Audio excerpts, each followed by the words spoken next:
Hello Roblox lovers, this video I'll show you how to see Roblox password.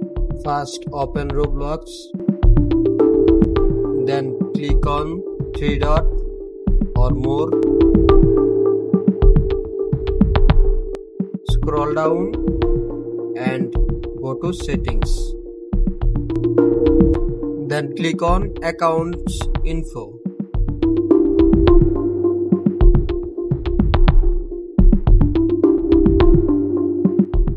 Click on password. Oops, there have no option to see password. Then go to Google.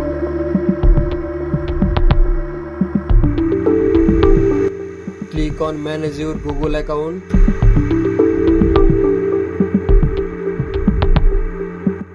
Click on password manager.